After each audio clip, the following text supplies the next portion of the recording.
Hello, everyone, and welcome back to another episode of Raising the Curtain, a Bloomington Normal Theater podcast with Ashleigh Raylan. Today, I am here with Adam Fox from the town of Normal and Leah Megli, who is the music director for the town of Normal's High School Summer Theater's upcoming production of the SpongeBob Musical. How are you guys today? Good, thanks. You're doing great. Excellent.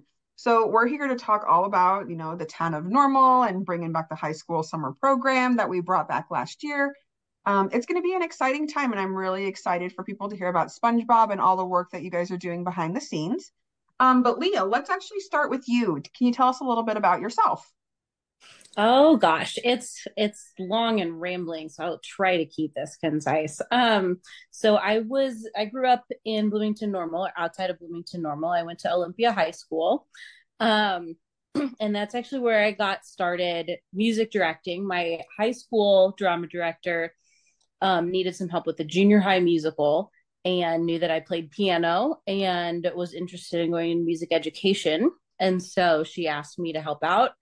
And I just absolutely fell in love with music directing for musicals. And I went to Illinois Wesleyan and majored in music education.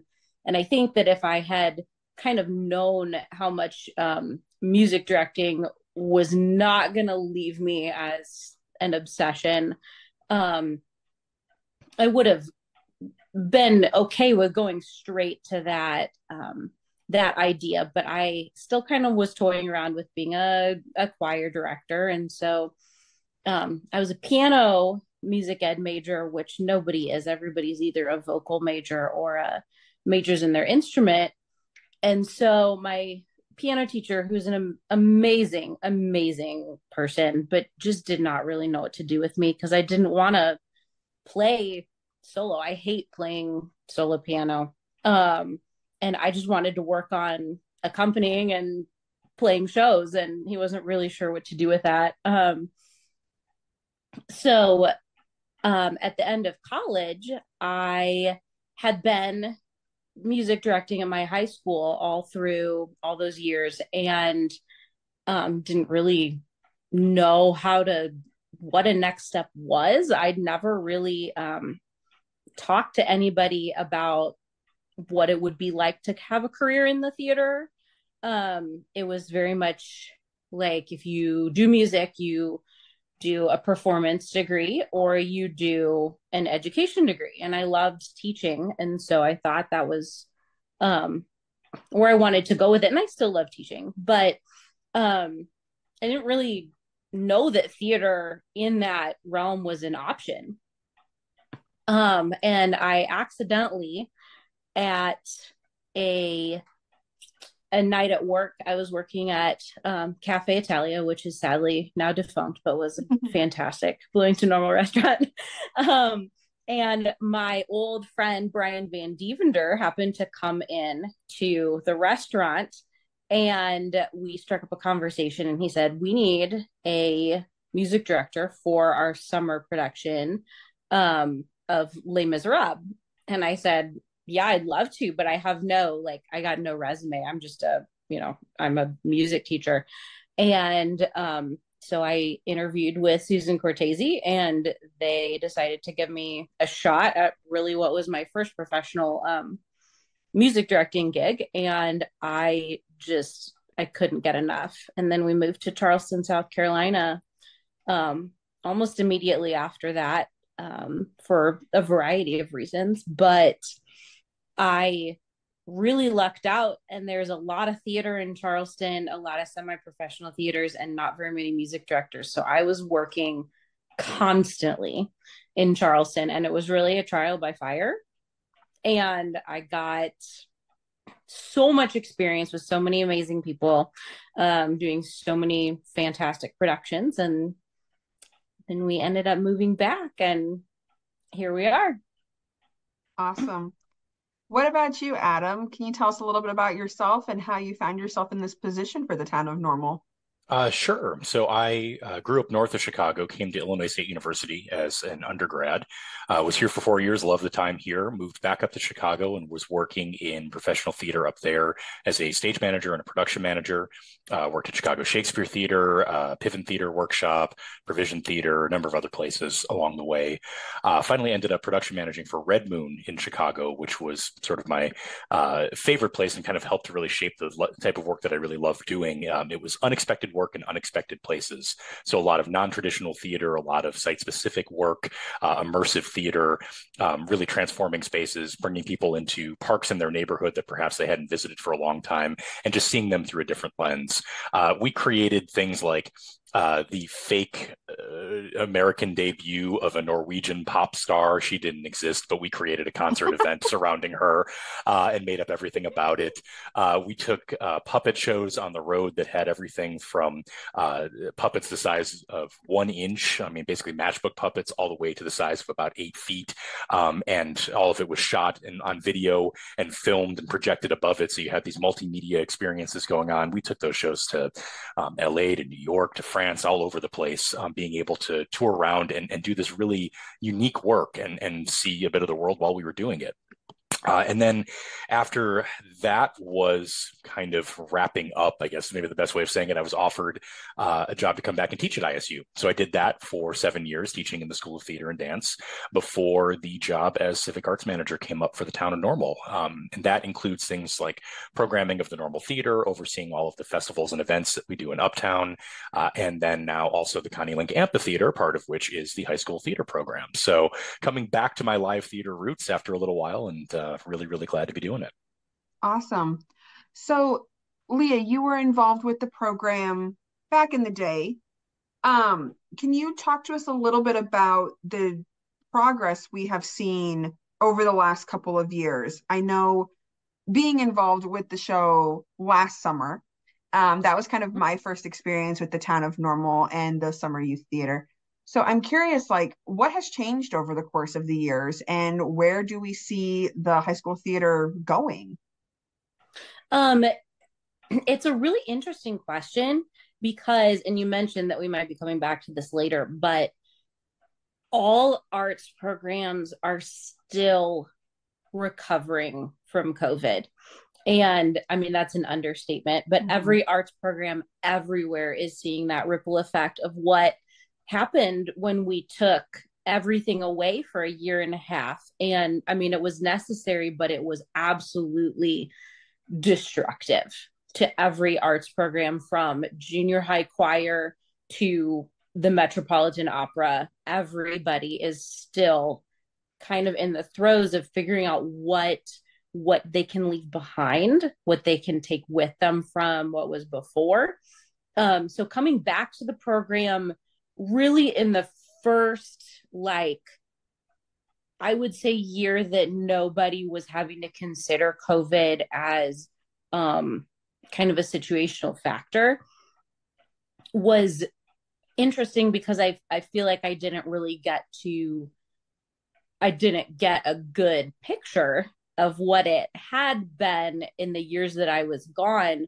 But I really appreciate right now the discussions that we've been having as a creative team about making sure that we are as inclusive as possible, getting really prioritizing getting the word out to all the schools. I didn't have this experience when I was music directing so much, but I did do a year of summer theater when I was in high school. And being from a school that wasn't in town, I really did not feel particularly like I was part of the crew, so to speak. I felt very much like an outsider, since I was the only one from my school. And we did things a little differently, and I wasn't used to the way things were running. And so that's very much a personal thing for me, is making sure that every kid in that walks through those doors feels like we want them there. And that's not saying that anybody ever did anything like that on purpose, but I do appreciate that that has been at the forefront of our conversations over the last year. I know that we're looking at reworking the space, which is really exciting. Getting some much needed new sound equipment and things like that in there, which is just thrilling. And everybody that's been a part of that program can be really excited about that as well, because you know how hard it is to do outdoor theater, and it's an amazing space. And we're so lucky as a city to have like a real amphitheater. Like, it's not just, oh, this is an outdoor theater. Like, you can stand there and you can talk in your normal voice, and that thing projects out into the grass, and that's really, really awesome. And so I love that we are also prioritizing making the most of what that space can be and was envisioned to be when they built it, after Connie Link, who was a really incredibly influential theater educator in this community. Yeah. Adam, so you had said that your official job title is the Civic Arts Manager. Is that correct? That's correct. Yep. Perfect. So let's narrow it down a little bit, because we're here to really focus on the high school summer theater program. Can you kind of tell us, when you came into this position and you were told, hey, you're going to be in charge of this, what were some goals that you wanted to set for yourself for the program, and anything you wanted to bring towards it? When the program came under the jurisdiction of the Cultural Arts Department 2 years ago now, I guess it was, at first I just wanted to understand what the program had been. It's been around, we're going into the 52nd season. So clearly, I mean, for 50 years, it doesn't just happen accidentally, right? There's got to be a lot of very good things going on. So the last thing in the world I wanted to do is come in and say, okay, let's shake it up. Like, there's no reason to do that, right? So I wanted to first observe and see, like, how has this been produced? What has been successful? How has everything been working? And it was a lot of people who were giving so much of themselves to make the program happen and get through every season in a very positive light. And it was really lovely to see. And that same love, that same dedication, it permeates throughout everybody that's working on it. Everyone that is coming back to these production teams, is new to the production teams, has been part of the high school theater program before. It's clear that it had a major impact on them, and that they see the real value in what's happening out there, that they see the value that students are getting by participating in this program, by having the chance to work with students, actors, crew, designers, staff from all different schools, all different areas, and come together and make some art in that collaborative environment. So it's been really, really refreshing and rewarding to see all that play out. My role is to support all of that. My job is to simply say, what does everybody need to make that happen in the best way possible? That is my role. So anything that I can do to facilitate that is what my goals ultimately are. I want the director, I want the music director, I want the designers to feel supported in the work they're doing, so that they can put the best possible output on stage, have the best chance to work with the cast. I want the cast to feel like they're in a space that is safe and welcoming and gives them the chance to be able to take creative risks that maybe you don't always feel comfortable about when you're in a high school space where you know everybody, but you can come out here and try some things and see who you want to be and how that can and all take shape.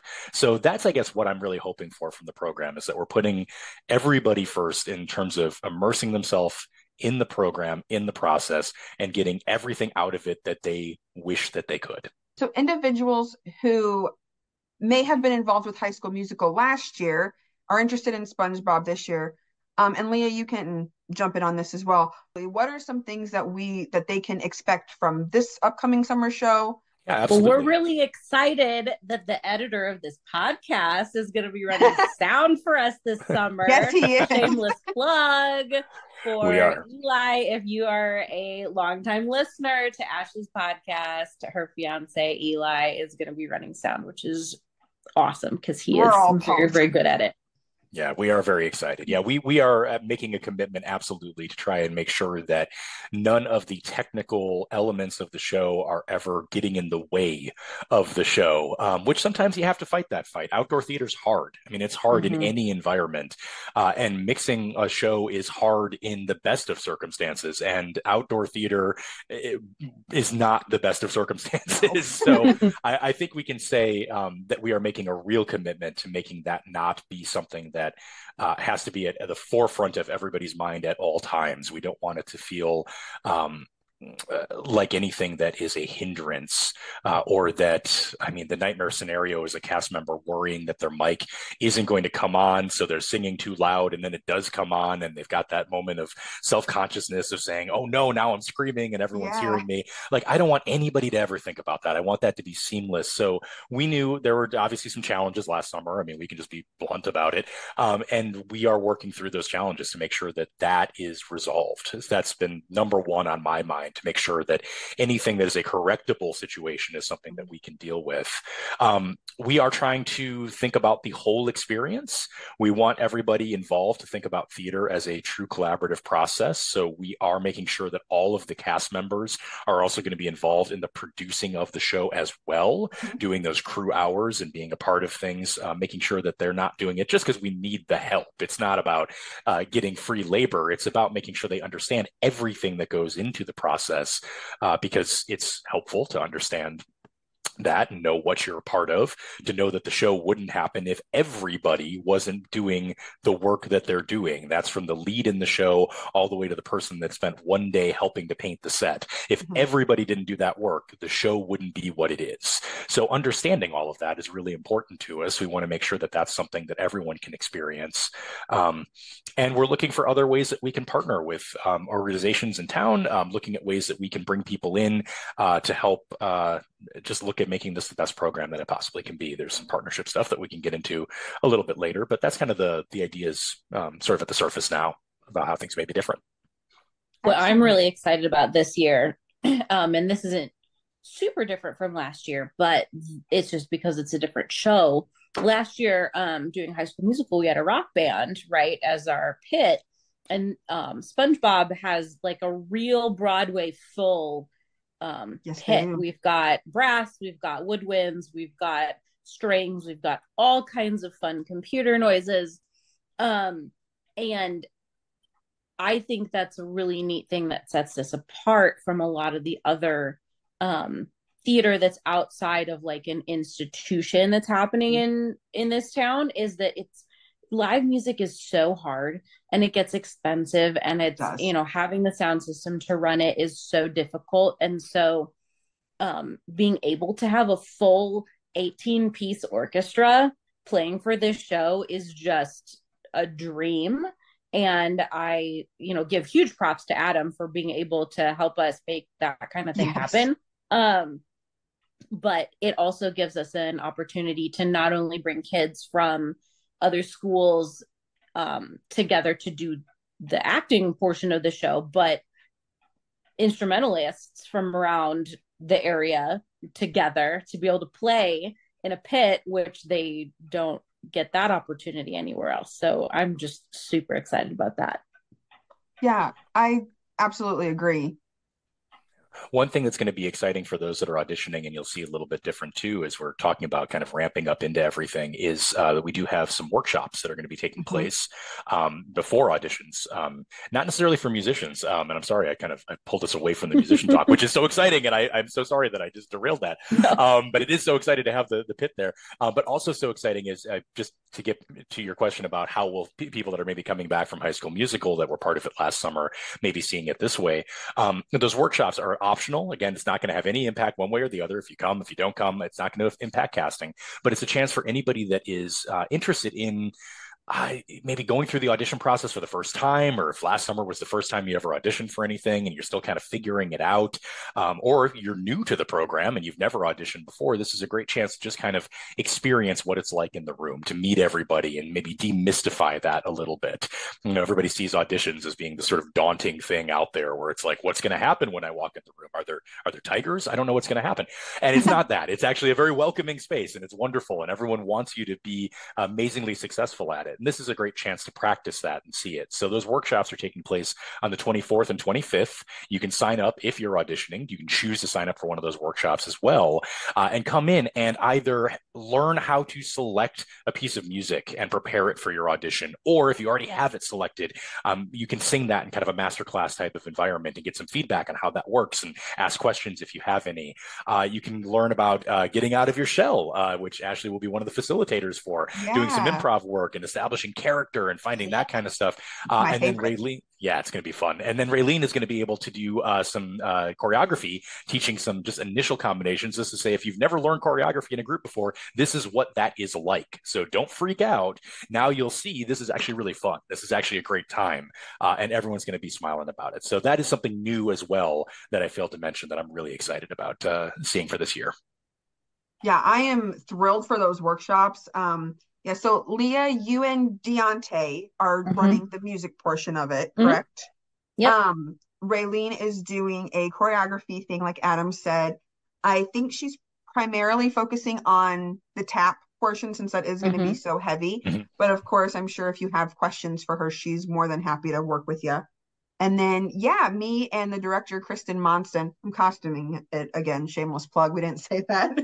Um, but me and Kristen Monson, we're going to be doing like, hey, I've never sight read before. Here's some tips and tricks on how to do that. My specialty is in character development and casting, and Leah has gone through my character development workshops. Um, It's and and good. and they're fun, and I like to provide you with new and innovative ways to maybe look at character and how you find who you're trying to be. So I highly recommend coming to them.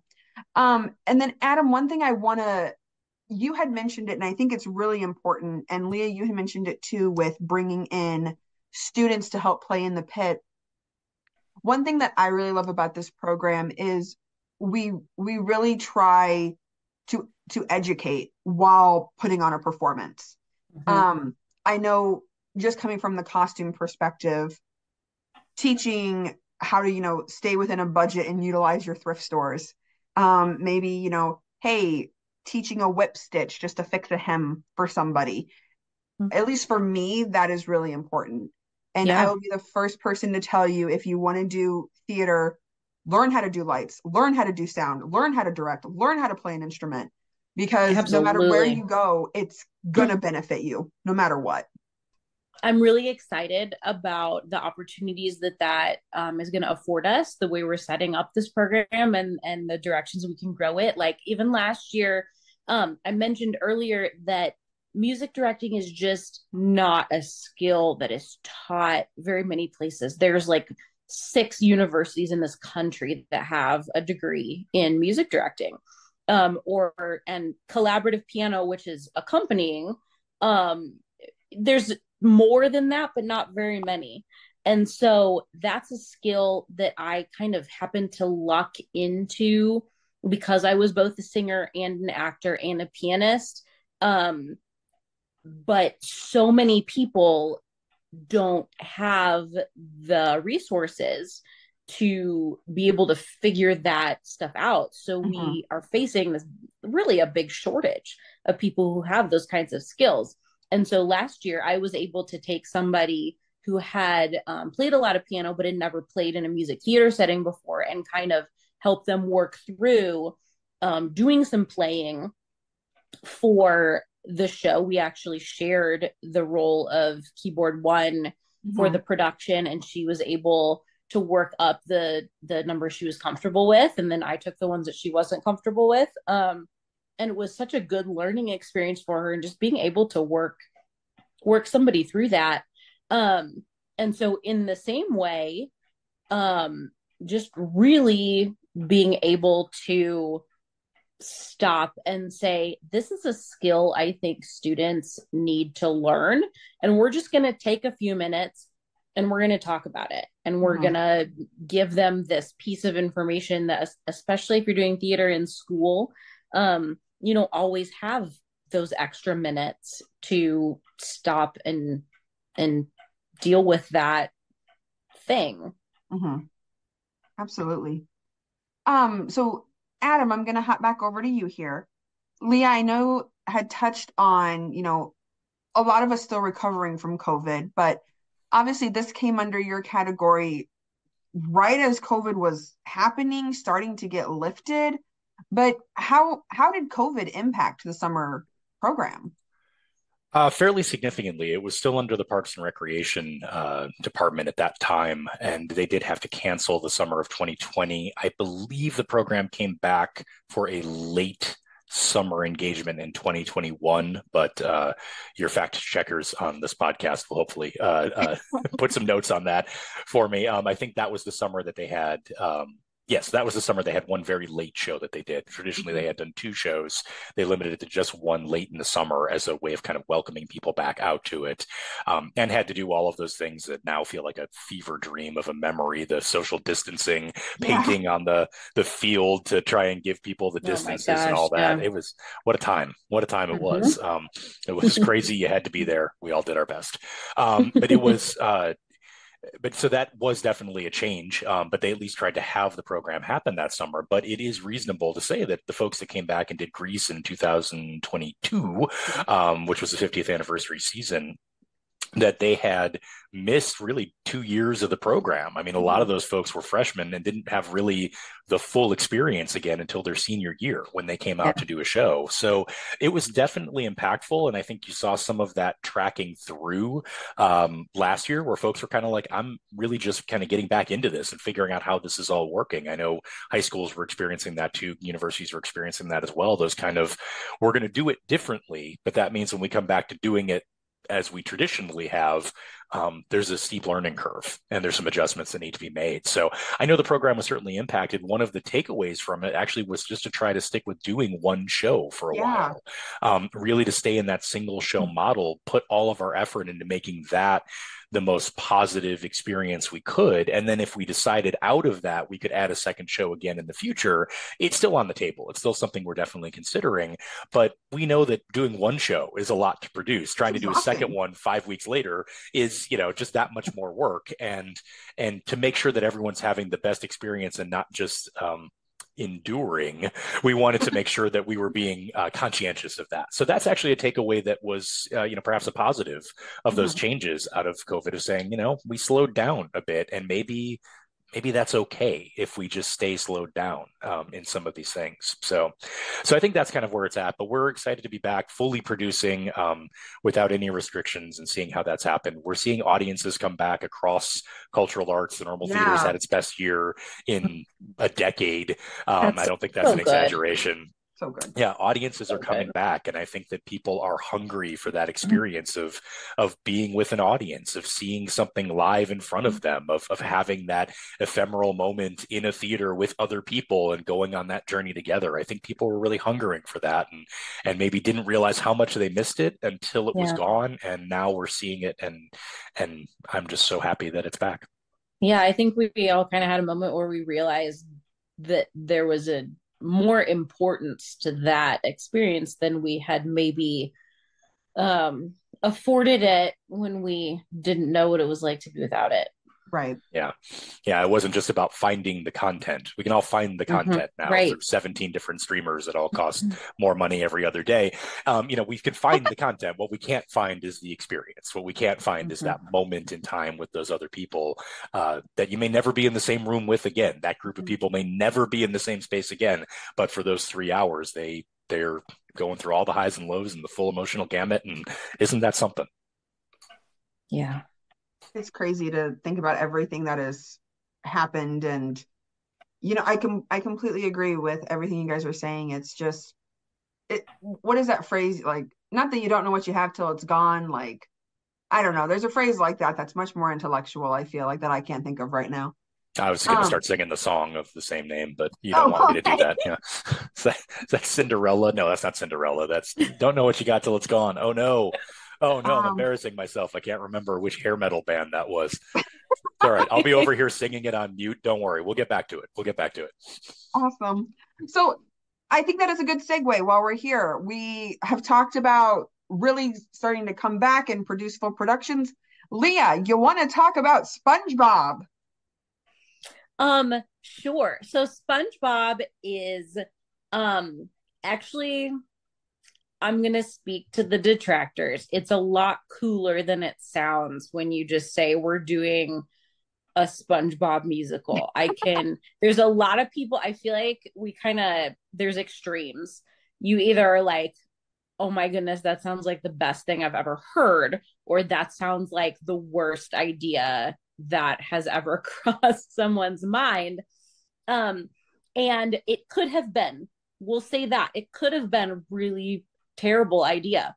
But I think the producers, when this show first hit Broadway, or was being created for Broadway, made the best decision they could have possibly made and did this really amazing thing that really, I could be, again, fact checkers could be wrong here, but I don't think anybody else has ever done, in that they actively hired the singers and composers for different contemporary rock, punk, pop bands, each to write one song for the musical. So there is a song in SpongeBob that's written by Panic at the Disco. Mm-hmm. There's a song that's written by Sarah Bareilles. There's every single song in the show is written by a different band. And so not only do you have this really cool, I really hope we can figure out a way to put that in the program, because I think that's like such a important thing to know as you're watching the show.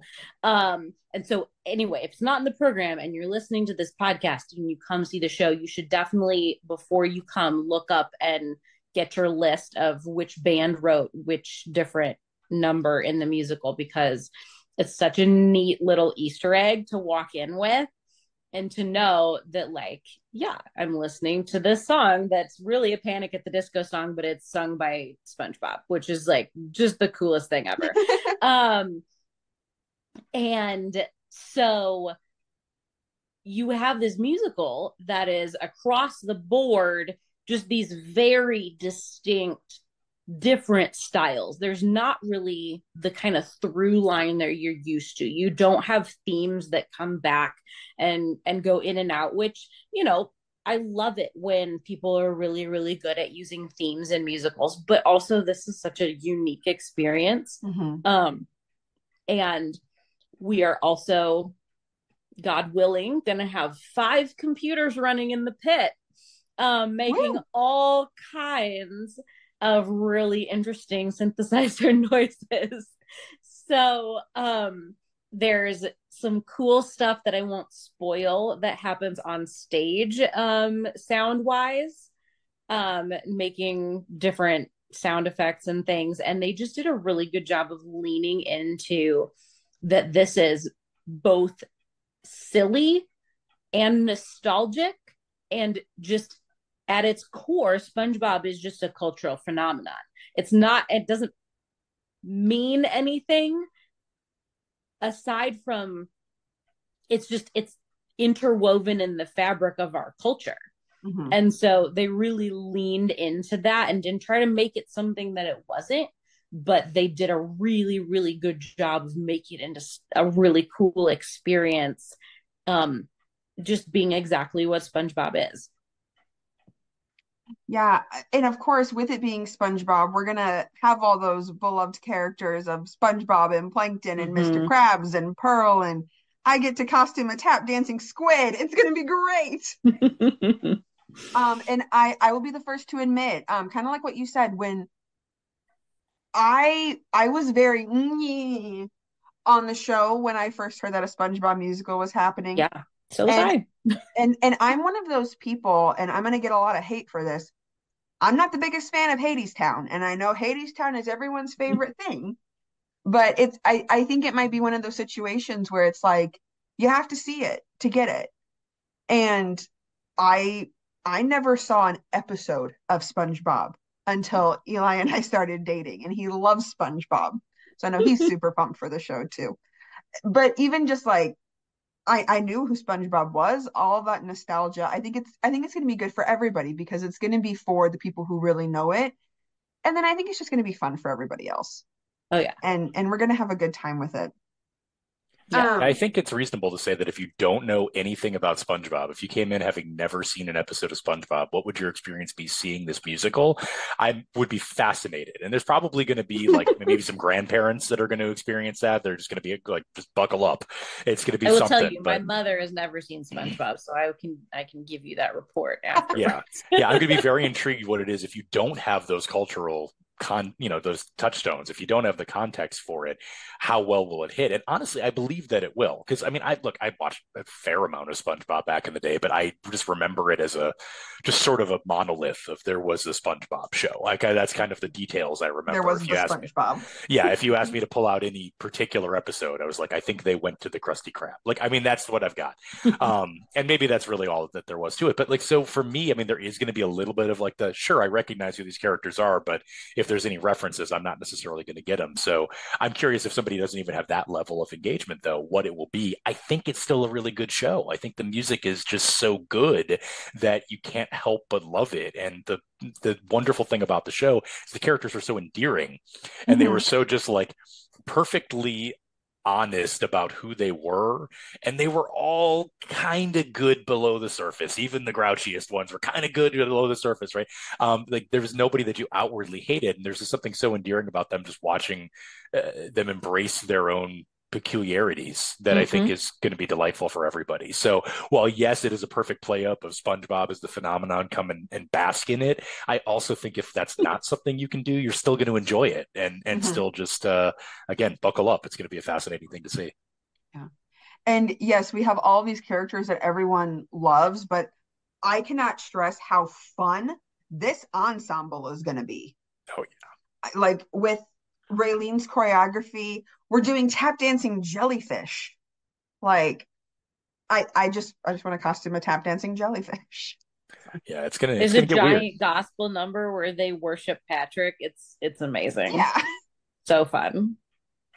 Yeah, it's going to be great for anybody just running along the trail, like just out jogging, just turning their Yeah. head and being like, what is happening right now? Yes. It's going to be the perfect show for that. And it's all totally innocent and innocuous. It's not going to be like, they're like, oh, there's like, not be like pearl clutching or anything like that. But I think just the amount of weirdness of depending on when you're out for your evening stroll with your dog, you could see 10 different styles of show out there, and it's all going to be just super weird and great. So yeah, it's going to be a fun time. Yeah. One thing I do want to mention that I do believe is also different again is we've changed the time of the show. It is now at 7:30 instead of 7, correct? That's correct. Yes, pushing back 30 minutes. A little easier on everybody to get out there to make it all happen. Do that post dinner start time. It allows us to be able to embrace evening a little bit more Yeah. as far as lighting is concerned. It'll resonate a little bit better and feel a little bit differently out there. Also get us out a little bit more of the heat of the day. Just that extra half hour of the sun being down can make a huge difference out there. So yeah, 7:30 starts. It's not a terribly long show, so you'll still get out of there fairly early on. And it's Thursday through Sunday performances in the first week, Thursday through Saturday the second week. So it's weekend or weekend adjacent. So, you can stay out a little bit late on a school night. It's all right. Yeah, we won't tell. It's okay. It will not be school nights. It won't be school nights. It won't even be school. Summer school night, I guess you'd say. Yeah. Yeah, that's okay. So yeah, it looks like performances are starting Thursday, June 13th through that Sunday, June 16th, and then the following weekend, Thursday, June 20th through Saturday, June 22nd. So we've got 7 chances to see the show. It always throws me that there's no matinee, but obviously it's an outdoor theater in the middle of summer. Why would we do a matinee? Woof. I know. I don't know why that confuses me, but it does. Anything you guys would like to add about the show that maybe I didn't think to address? I think you covered it. You did a really good job. Oh, thank you. No, we're excited about the show this summer. Tickets will be available for purchase in advance. We're actually switching over our ticketing software. So once that goes live, we'll have that up right around May 1st-ish. That's a very the ish is doing a lot of heavy lifting in that sentence. But we're looking at right about that time. So you will be able to purchase tickets in advance and have a really seamless experience coming through the box office, or buy your tickets on site. Tickets will be $10 for adults, $5 for students and children again. And we will have a season pass returning. So if you want to come out to all of these shows, you can buy that season pass for $40, or there's the children's version of it for half that price. And it gives you get discount if you want to come out for, more than 4 shows. You start to see the savings on it. And if you are a SpongeBob aficionado or just very dedicated parent, that is a good way of going and saving some money and supporting the program as well. So for anybody who is listening to the podcast, maybe has never done anything with Town of Normal, Adam, where can we find you on the website, social medias they can go to? Yeah, so the best way of finding out everything that's happening for all of the festivals and events and happenings about town, if you go to the town's website, normalil.gov, normalil.gov/live, LIVE. That's the Normal Live webpage. And that gives you everything that's happening, all the festivals and events in Uptowns, all the concert that's happening in the Circle, all the concert events that are happening at Connie Link Amphitheater. You can find out more information about the high school summer theater program. It's all linked off of there. That's really where we're housing all of the doings that are going on. Most shows that we have are free to attend. We want to try and have everybody out there experiencing the arts, engaging with the arts without any kind of cost barrier for it. So there's a lot of free concerts happening, Connie Link and in the Circle, all of our festivals as well. So again, normalil.gov/live. You can find us on social media. If you search for at Uptown Normal, that might be the easiest way of finding the social media landing page, or at Normal Live, I believe is that handle on Facebook. We're on other social media platforms. I don't know, search for something, you'll find it. And then the high school summer theater program does have a Facebook page. It's mostly for those that are involved with the program. But again, the Normal Live initiative is really the best way of finding everything from a public facing standpoint. If you want to find more information on auditions, you can head over to that same Town of Normal website, normalil.gov/summer theater, and that's theater RE at the end. Normalil.gov/summer theater. You can find all the information about this show, including the link to sign up for auditions, which are taking place February 29th and March 1st, callbacks on March 3rd, and those audition workshops that we already talked about on the 24th and 25th of February. Yeah, they are coming up quick. I am fully aware of when the audition dates are, but didn't realize that is 3 weeks from today when they start. Yes, I am also I'm also meerkat perched, as I am aware of that as well. It is I guess I shouldn't say 3 weeks from today. We're recording 3 weeks from out. This will go live on Sunday the 11th. So about 2 weeks. Hey. Give or take. It's going to be a good time. Fantastic. Well, thank you both so much. If you don't have anything else to add, I think we will wrap it up. And I'm sure I can speak for both of you when I say I hope we have all of the students come out and audition, make our jobs difficult, and come to those workshops. Thank you so much, Leah and Adam. I hope you guys have a great rest of your night. Thanks, Ashleigh.